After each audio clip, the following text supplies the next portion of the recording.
Brian, that was probably one of the best Premier League games we've seen all season. It finished 3-3 between West Ham and Arsenal. Who will be the most angry and who will be the most happy manager, do you think, after that game? Of course, West Ham giving up that 3-0 lead. Well, I think Mikel Arteta would be relieved. Whenever your team is 3-0 down in half an hour, you're kind of, there's a sense that it's not going to be a good day for you, and that you might have to be asking very awkward answering very awkward questions at the press conference. But so he would have been relieved that they got back to the 3-3 without a doubt. He'd be annoyed at how poor they were in that first half of the game. And David Moyes will probably feel, he won't feel good. You know, you get 3-0 lead in a match. Football matches are hard to win, and often you get 2 goals up in your match and you feel a certain level of comfort that you can lose a goal and still win the match. When you get 3 up, you're going, this is great. But you also know there's too long to go, and that's the problem. And you know, I think we sensed ourselves once Arsenal got the first goal, and they were playing so well that there was a possibility they would pull it out. They got back to 3-0, and I imagine David Moyes is quite upset, but he'd also would be a little bit of a sense of relief. Well, at least we got a point. He's got a very poor record himself against Arsenal over the years. I think he's only had 4 wins in maybe 19 games, and West Ham wouldn't have a great record against Arsenal either. They're usually behind them in the table. They're ahead of them at the moment. So I'd say very mixed feelings for both managers tonight. But from our point of view, great game, brilliant entertainment, lots of attacking football, some brilliant individual displays, and some very mixed displays from some very good players who had disastrous spells in the match, but kind of did some brilliant things too. David Moyes has been criticised in the last couple of months for approaching games negatively. The likes of Manchester United away, Liverpool at home, Manchester City away, games where I suppose people thought, well, look, they've nothing to lose here. They can go for these matches, and instead they play negatively and then lose the games anyway. But you could not accuse them of that today. They went out there this afternoon. The first 30 minutes, West Ham were superb. Well, I'm not very aware of that type of criticism. I think there might have been a discussion around the formations they put out, particularly last week against Manchester United when he went to 3 centre-backs, played Creswell inside, but he's done that earlier in the season as well. And you know, David Moyes has always been a pragmatic manager in terms of, he knows the first job he has to do is to get results, and West Ham supporters weren't very enthusiastic about his return, and now he's getting those results. I'm sure they're all looking in from outside saying, isn't this great, I wish we were in the stadium watching us getting these results. So the fact that he chooses to maybe pick a more practical team, I'd say, to try and get result against teams he would feel that have better squads of players, which undoubtedly the teams you mentioned, Manchester United, Manchester City, Liverpool, would have. I think it's fair enough for him to tactically to tweak it a little bit, maybe put in, you know, instead of playing the 4-2-3-1, that he plays a 5-3-2 system, for instance. I think that's okay. Today it wasn't about tweaking the system to be more secure defensively. Today was certainly back to what's worked for them against the majority of teams in the league, but have the 4 attacking players on the pitch, with Souček joining up, Declan Rice giving a bit of cover to back 4, full back supporting when it's on. And that's how they approached it. But they were pinned back in the second half today, and they struggled to find the answer until late on. Then they broke away, had a few good attacks, and Antonio had his chance to put them ahead again, and he hit the post. But tactically, I think there wasn't much wrong with the performance. The substitution of Mark Noble, he put him in when it was 3-2. But the momentum had already gone to Arsenal at that stage, and they couldn't turn it until it got to 3-3.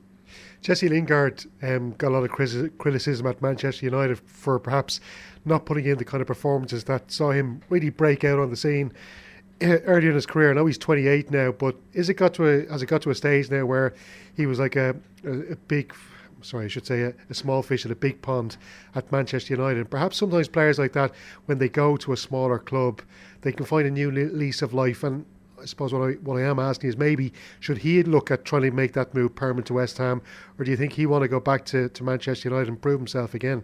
Well, I'm sure there'll be a lot of discussions around that. I would imagine the first one would be with West Ham, with David Moyes getting his contract sorted out and he stays on the manager.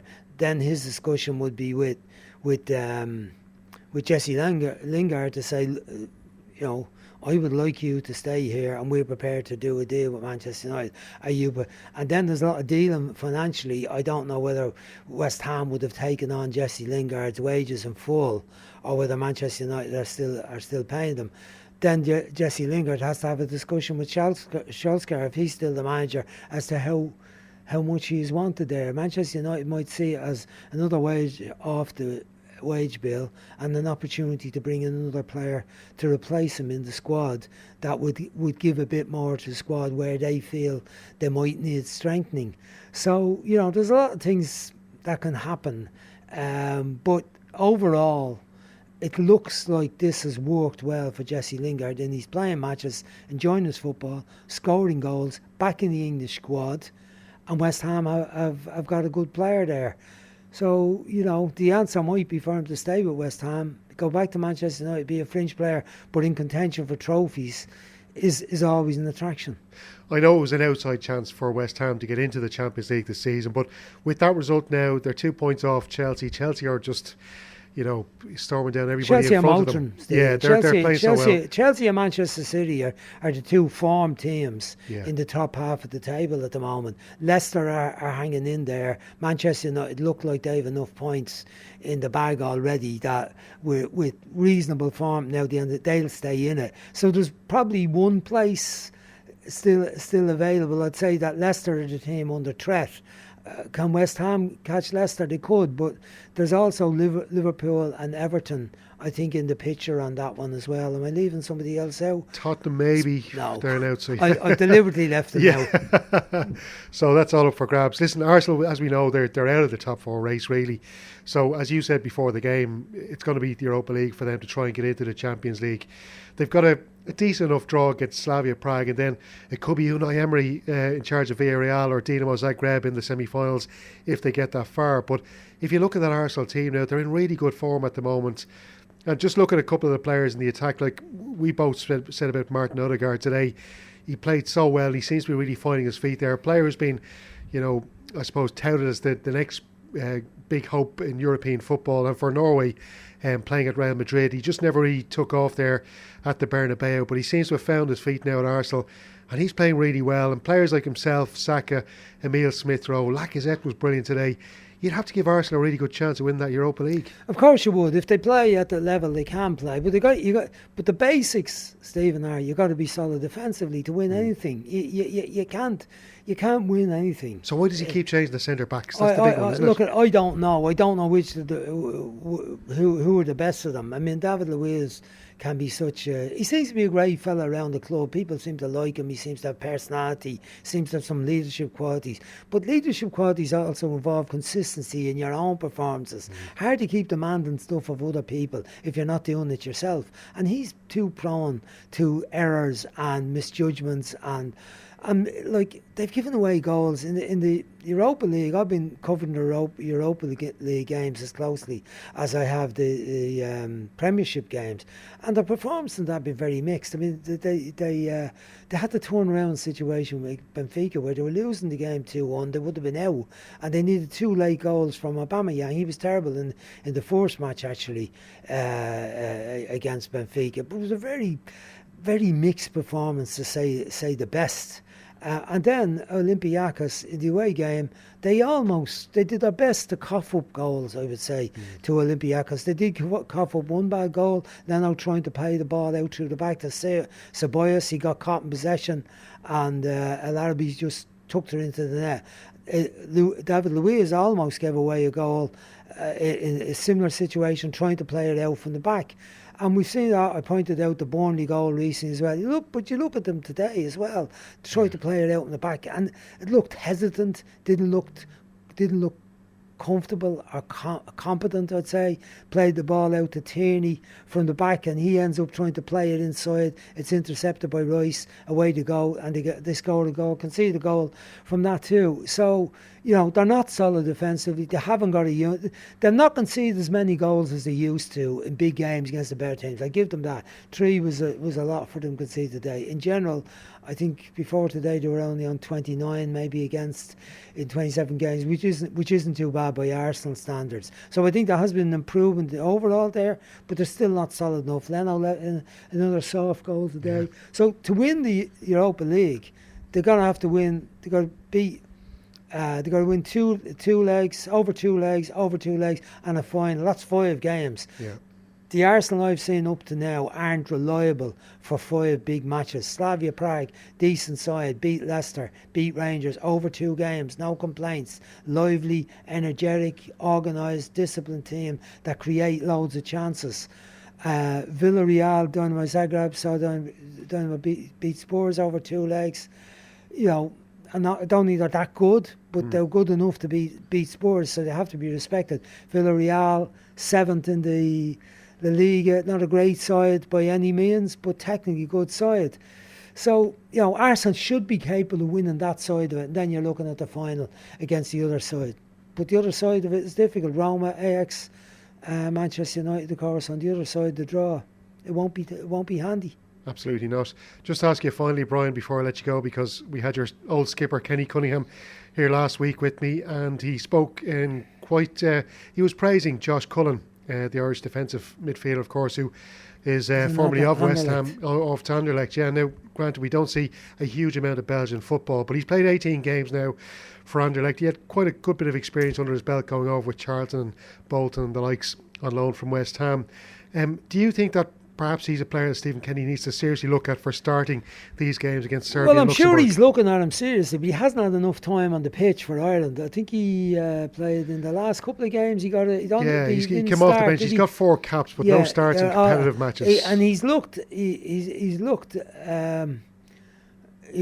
neat and tidy on the ball, that's for sure. And he looks like he's a good range of passing. I'm sure Stephen is thinking about him seriously, given that there hasn't been anyone who has been outstanding in the middle of the field for us. So, like, the favourites to play will be probably the likes of Hendrik. Hourihan picked up an injury yesterday, mightn't be available anyway. Robbie Brady, another one for in there. Alan Brown. Malumbi's in the talk as well, I suppose. Discussion. Jason Malumbi will be in the discussion Malumbi, as well. But Malumbi's form, he's not been playing any matches recently. And this is the problem Stephen has. So many players haven't been. Jeff Hendrick's been in and out at Newcastle. Got on at half time yesterday. But Newcastle are near the bottom of the league and he's not getting the game. But Newcastle, Robbie Brady in and out of Burnley, not a regular starter by any means. So that is concerning. So I'm sure Stephen is thinking about him, but it's a big match. You've got to get decisions right. You've got to think about it long and hard. You've got to look at the players, assess them in training in comparison to each other. You're trying to compare them in matches, but it's hard to go to the matches. I know Stephen has been getting to matches and he's got to see some of the players. Don't know whether he's got to Belgium or not to see. Anderlecht, he's probably able to see them on TV. But it'll be a big decision, no matter what team he goes for. He's big decisions to make, and the goalkeeper, as I said earlier to Shane, our goalkeepers are not in great shape if Kelleher is not fit to play.